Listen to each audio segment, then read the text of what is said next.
السلام علیکم زه یم ډاکټر انعام الله خان. دا مسله ډېرو زیاتو خلکو ته راځي او بله ورځ مې په ما په یو ویډیو جوړه کړې وه په بیزو کې. خو په غټو څاروو کې هم دا سیم ټو سیم مطلب یو شانتي کیس راځي. کله چې څاروي لنګېږي، خاص کر اولوارې څاروي چې وي یا چې کم څاروي ډېر په موږي باندې ولاړ وي یا د مخکې وروستو مختلف خبرې به دي، خو ریزن له بیا راځم. نو په هغې کې داسې نمونه راواله غوره واخله. دې ته وایي اوډیمیټس میسټایټس. ښه، اوډیمیټس میسټایټس مطلب په دې کې اوبه وي. اوډیمیټس آرډر وي پکې.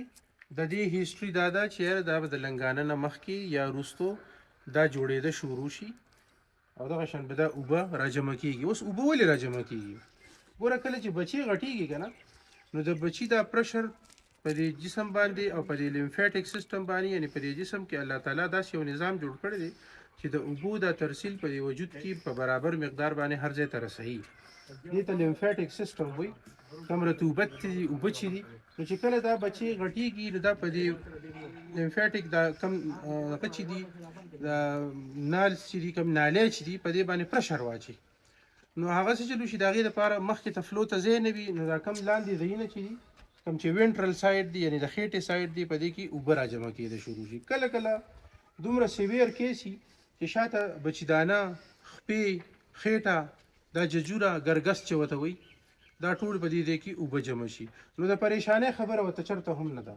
زما دا ملګري وایي د هم انې کې راته وایي چې هغه وایي چېرې څه دانه پرې راختلې ده، څه چیچلې ده، وایي دموي. بېشکه دمې کا، خو دا دې ته وایي اوډیمیټس آرډر یا ورته پوسټ پارچورینټ اوډیما وایي. د لنګانه نه پس چې کله په دې کې بوغمه راشي دې ته پوسټ پارچورینټ اوډیما وایي.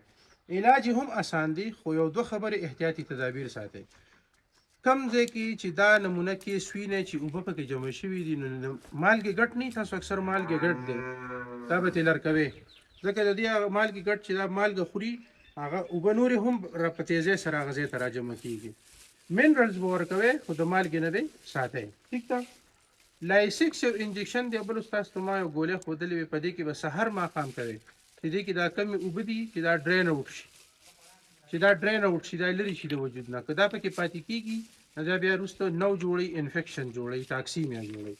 علاج یې اسان دی، درې څلور ورځو کې په خپله هم دا ریکور کېږي. که نه ریکور کېږي نو لږ انالجسکس په ورسره ضرور کوو. ښه، صحیح ده. السلام علیکم.